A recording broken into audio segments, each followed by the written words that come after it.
جن پہ قرضے ہیں نا، جو تنگ دست ہیں، جو روز رکے بھیجتے ہیں دعاؤں کے کہ بڑی پریشانیاں بڑی پریشانیاں، وہ وظیفہ سنیں، وہ وظیفہ سنیں۔ ہمارے زمانے میں وظیفے لینے کا رواج نہیں، تویز لینے کا رواج ہے۔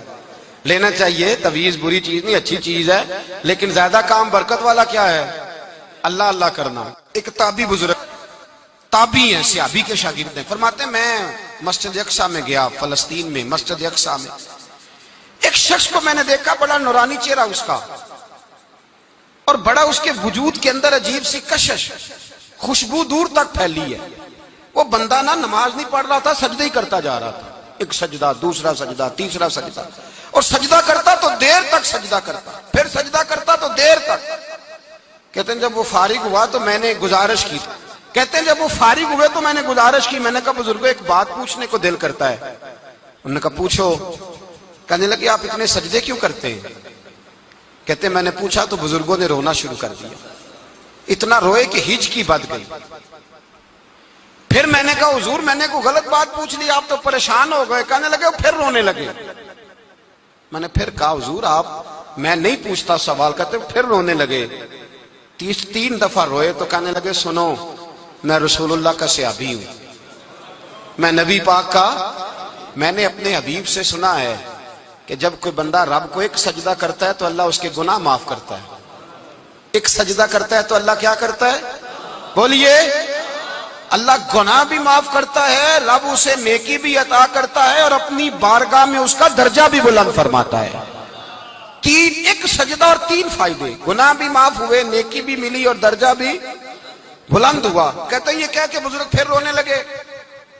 جب وہ خاموش ہوئے تو میں نے کہا حضور اگر ناراض نہ ہو تو مجھ پر تو کیفیت ہی عجیب طاری ہو گئی ہے، آپ کے اس رنگ نے میرا بھی رنگ بدل دیا ہے، پوچھ سکتا ہوں آپ کون ہیں؟ پوچھ سکتا ہوں آپ کون ہیں؟ کہتے جب میں نے سوال کیا تو انہوں نے پھر آنسو پونچھے، کہنے لگے میں رسول اللہ کا نوکر ابو ذر غفاری ہوں، میں ابو ذر غفاری ہوں، میں اپنی زندگی سجدے میں بتانا چاہتا ہوں، میں وقت اللہ کے حضور سجدہ کر۔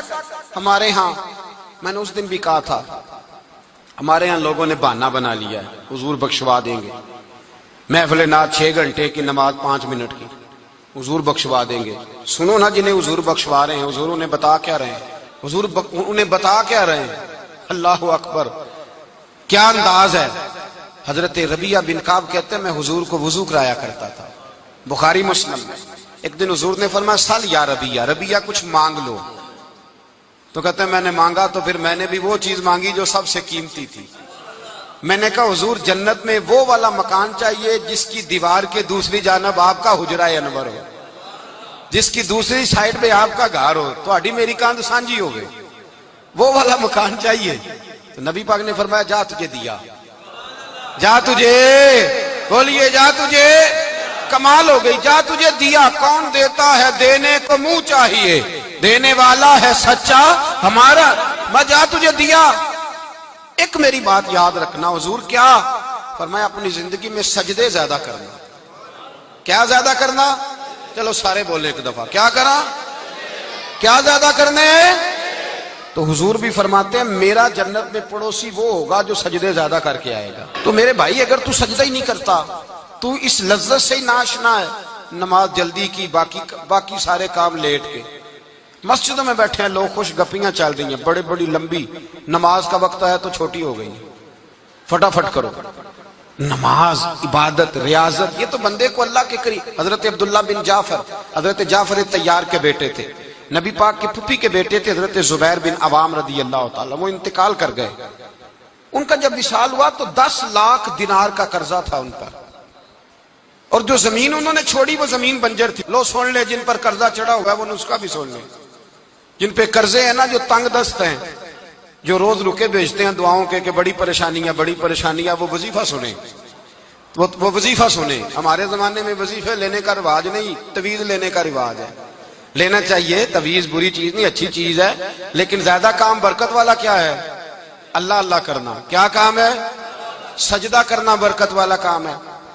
حضرت عبداللہ بن جعفر طیار کہتے ہیں میں نے قرضہ لینا تھا زبیر بن عوام سے، وہ وصال کر گئے، میں ان کے بیٹے کے پاس گیا، عبداللہ بن زبیر کے پاس۔ میں نے کہا پیسے لینے تھے، کہا بالکل لینے ہیں، میرے ابا جی مجھے وصیت کر کے گئے، لکھ کے گئے کہ یہ پیسے دینے۔ اور وہ یہ لکھ کے گئے ہیں میں زندگی بھر کوشش کرتا رہا ہوں, ادا نہیں ہو سکے. بیٹا تیری ذمہ داری ہے میرے قرضے ادا کرنا. عبداللہ بن زبیر رضی اللہ تعالیٰ عنہ کہنے لگے میں انشاءاللہ آپ کی رقم دے دوں گا. تو عبداللہ بن جعفر طیار کہنے لگے بھائی ہم دونوں آپس میں ہیں, کوئی شے نہیں چھوڑ کے گئے آپ کے ابا جی, کوئی چیز نہیں. توجہ ہے میری بات پر؟ یہ صحابہ کا ذرا انداز دیکھیے گا بندگی کا, کوئی چیز نہیں چھوڑی. تو حضرت زبیر بن عوام کہنے لگے ایک زمین کا ٹکڑا ہے وہ بھی بنجر ہے, اس میں بھی کوئی کھیتی نہیں اگتی, سبزہ نہیں ہوتا, بنجر ہے, پانی کوئی نہیں, اور وہ اتنی خشک ریتلی زمین ہے کہ بڑا مشکل کام ہے وہاں سیراب کرنا, بے آباد زمین ہے. حضرت سیدنا عبداللہ بن جعفر کہنے لگے تو اس طرح کر, وہ مجھے ساری نہ دے, اس میں سے تھوڑی سی مجھے دے دے, میں 10 لاکھ دینار کے عوض وہی رکھ لیتا, تیرے باپ کا قرضہ ادا ہو گیا, دے تو صحیح. انہوں نے کہا آپ کیا کریں گے, وہ تو کسی کام کی نہیں, چند کوڑیوں کی بھی نہیں, فرمایا مجھے دے دو, میں جانوں اور میرا کام جانے. او بھائی یہ تھے بندگی والے لوگ, یہ تھے جن کا رب سے رشتہ ہے, جنہوں نے حضور کے صلی اللہ علیہ وسلم کے پاس بیٹھ کر بندگی سیکھی تھی. کہتے زمین کا ٹکڑا لے لیا, بنجر بے آباد ریتلی زمین, جب میرے حصے میں آئی پہلے دن اپنے غلام سے کہنے لگے جو جگہ تجھے زیادہ سخت لگتی ہے نا وہاں میرا مصلی بچھا دے, جو تجھے زیادہ بنجر بے آباد لگتی ہے وہاں مصلی بچھا, مصلی بچھا.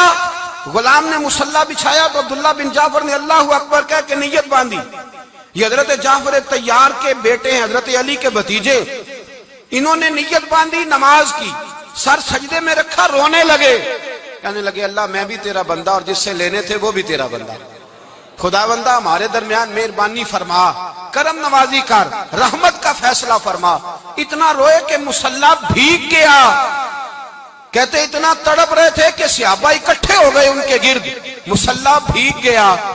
جب بھیگا ہوا مصلی نماز مکمل کر کے اٹھایا نا, کہتے مصلی اٹھایا تو نیچے سے اللہ نے پانی کا چشمہ جاری فرما دیا, اللہ نے پانی کا چشمہ جاری کر دیا. فرمایا بناؤ حوض, کرو کھیتیاں سیراب. فرماتے ہیں جہاں ایک درخت نہیں اگتا تھا اللہ نے پورا باغ اگا دیا, جہاں ایک پھل نہیں ہوتا تھا وہاں عالی شان پھل لگ گئے, قرضے بھی ادا ہوئے. حضرت زبیر بن عوام کے بچوں کے پاس مال دولت بھی بچ گیا. لوگ جب کہتے ہیں یہ ساری کس چیز کی برکت ہے, اور فرماتے یہ ساری سجدوں کی برکت ہے, یہ رب کی بندگی کی برکت ہے جی, اس کی بارگاہ میں نماز پڑھنے کی.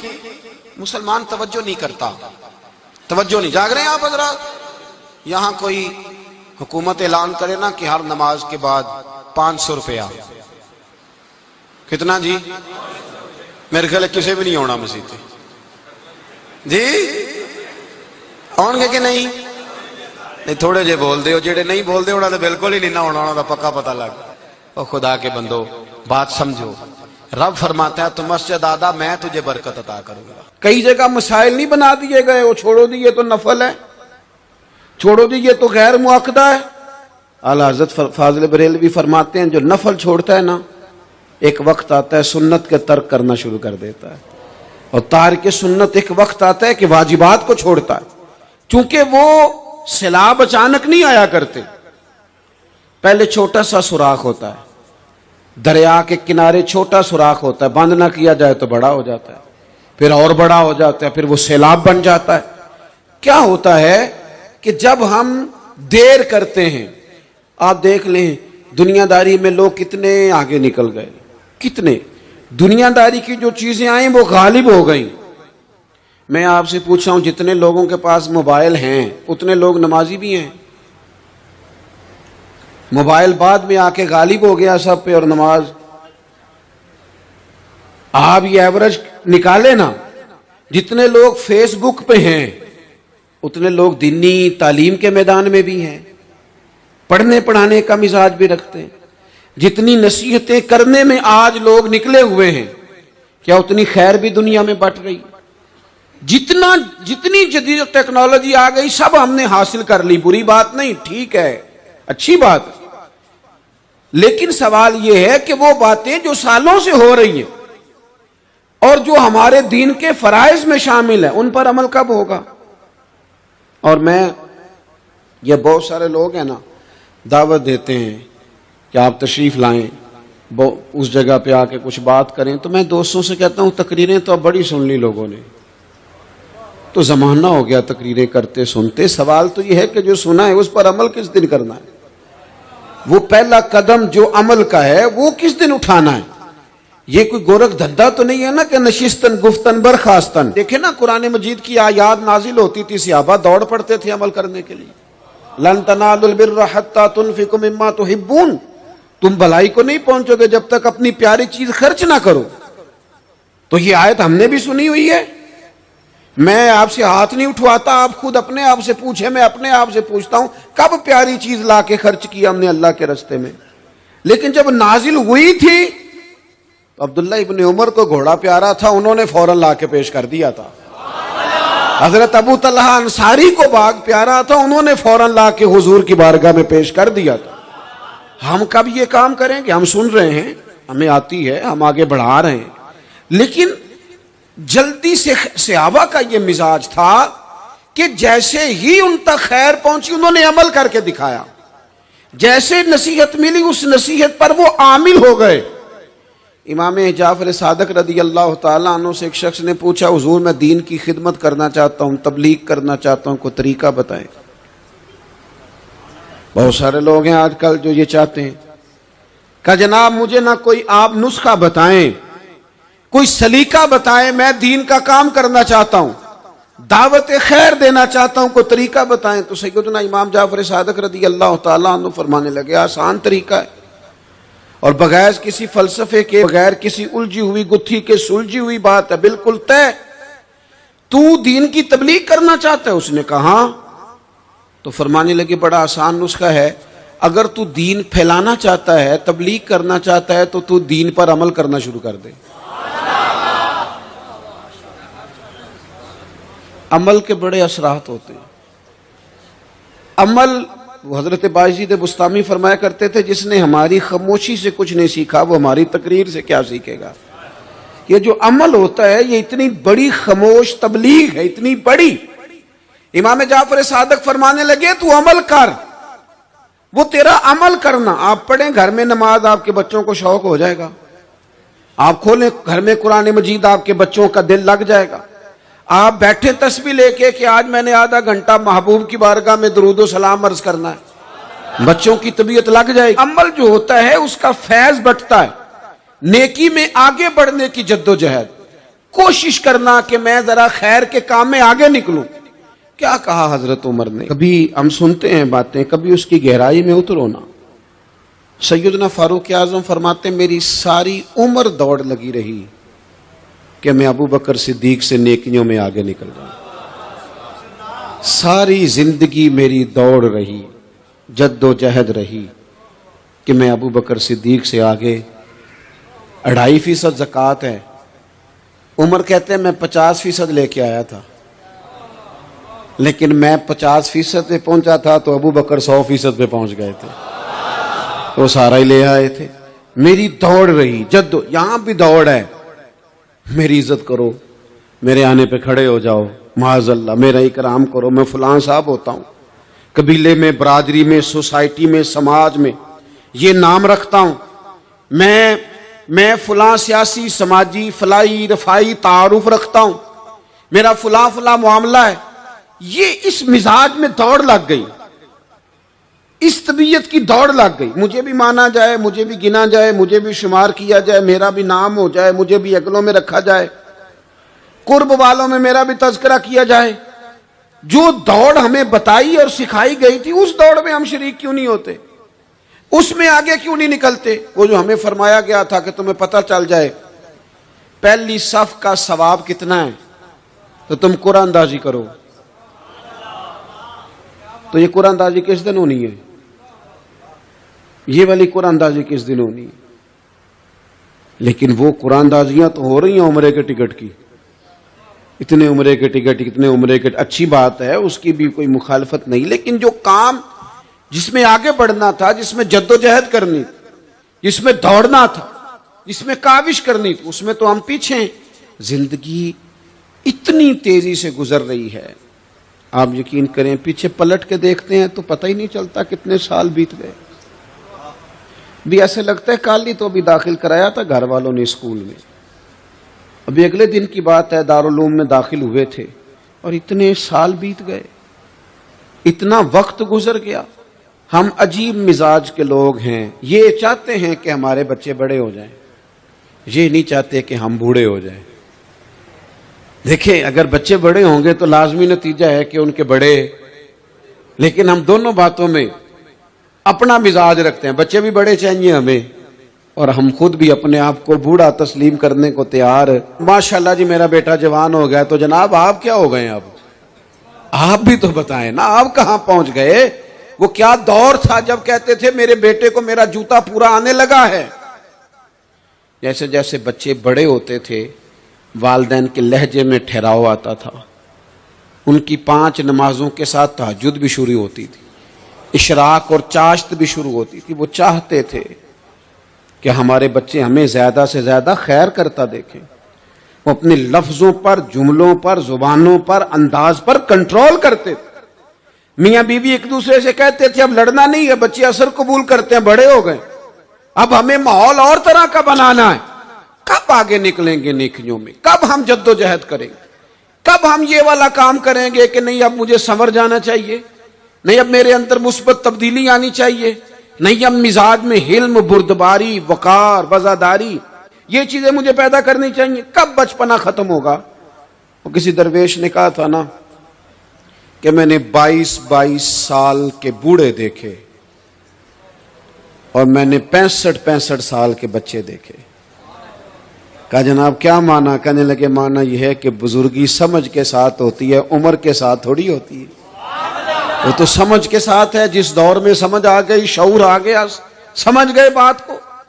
ورنہ بعض لوگ معذرت کے ساتھ بعض لوگ ساری زندگی سمجھدار ہونے کو تیار ہی نہیں ہیں۔ وہ کچھ ایسی باتیں کرتے ہیں جو ان کے منصب سے میچ ہی نہیں کرتی، ان کے سٹیٹس کے ساتھ وہ اٹیچ نہیں ہوتی۔ بھئی یہ بات آپ کو نہیں کرنی چاہیے تھی، آپ کا معیار یہ نہیں تھا، معیار بلند ہے آپ کا، آپ اپنے سٹیٹس کے حساب سے بات کریں گے۔ تو میرے عزیز آگے بڑھا جائے۔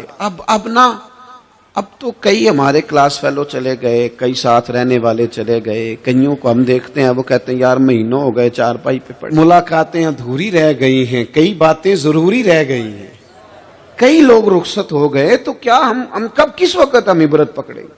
بس چپ کر کے جنازہ پڑھ کے آ گئے کہ صرف اسی کا ہونا تھا، قبر پہ فاتحہ پڑھ کے آ گئے کہ صرف اسی کو دفن ہونا تھا، کسی کی کل خانی میں چہلوں میں شرکت کر کے آ گئے، کسی کی ہونی تھی میری ہونی نہیں ہے۔ اپنے اعمال میں پختگی لائی جائے، آگے بڑھا جائے۔ حضرت جابر ابن عبداللہ رضی اللہ تعالیٰ عنہ فرماتے میں نے میدان احد میں ایک صحابی کو دیکھا کھجور کھا رہے تھے۔ کتنا ٹائم لگتا ہے کھجور کھانے میں؟ گوشت کی بھری ہوئی پلیٹ نہیں تھی ان کے سامنے کہ ساری خالی ہونے میں دیر لگے گی، کھجور کھا رہے تھے، بخاری شریف ہے۔ اور کھجور کھاتے کھاتے کریم محبوب علیہ السلام کی عالی مرتبت بارگاہ میں عرض گزار ہوئے یا رسول اللہ اگر آج میں شہید ہو جاؤں تو کہاں جاؤں گا؟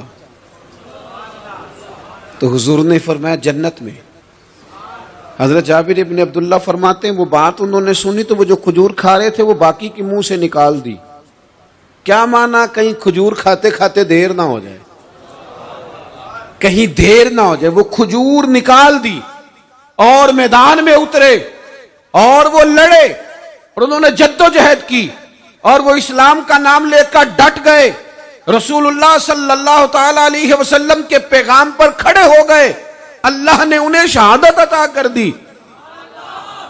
انہوں نے کھجور کھانے کا وقت بھی انتظار نہیں کیا کہ کہیں لیٹ نہ ہو جائے۔ کیا مانا ہے؟ کھجور کھانے سے پہلے پہلے اللہ نے انہیں جنت عطا فرما دی۔ اوہو ہمارا تو جناب وہ میرا پروگرام بن گیا، بس میں حج کر رہا ہوں، پھر اس کے بعد میں نے ولی اللہ ہو جانا۔ بھائی یہ بچوں کی شادی ہو جائے، تھوڑے سے کام ہے، میں پھر مسجد میں ہی ہوں۔ بھائی دلی تو بڑی دور ہے، دلی دور است۔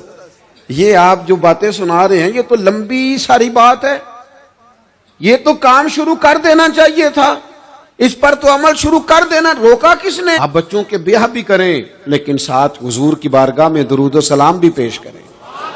آپ ڈیوٹی پہ بھی جائیں، رزق حلال بھی کمائیں، پر اگر رب توفیق دینا تو سویرے اٹھ کے ایک سپارہ قرآن مجید کا تلاوت بھی فرمائیں۔ اپنے آپ کو آراستہ پیراستہ کریں نیکیوں کے ساتھ، جد و جہد کریں۔ اگر اللہ تبارک و تعالیٰ نے رزق حلال دیا ہے، اللہ کی راہ میں خیر کے ساتھ بانٹنا ہے، تو پھر اس میں جلدی کریں، پھر دیر نہ کریں۔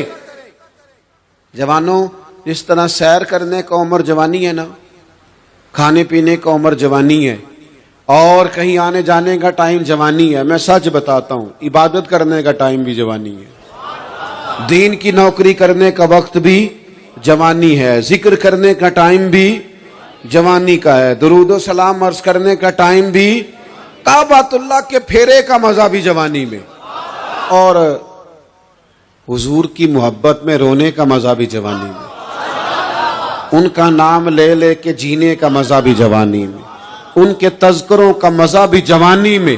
عشق لگا سی کھیڈاں کھیڈ دینوں تے مینوں کھیڈاں پل گئیاں، میں کجل پایا سی یار دے ویکھنے نوں، پھر او دی یاد وچ روندیاں ہی ڈل گئیاں۔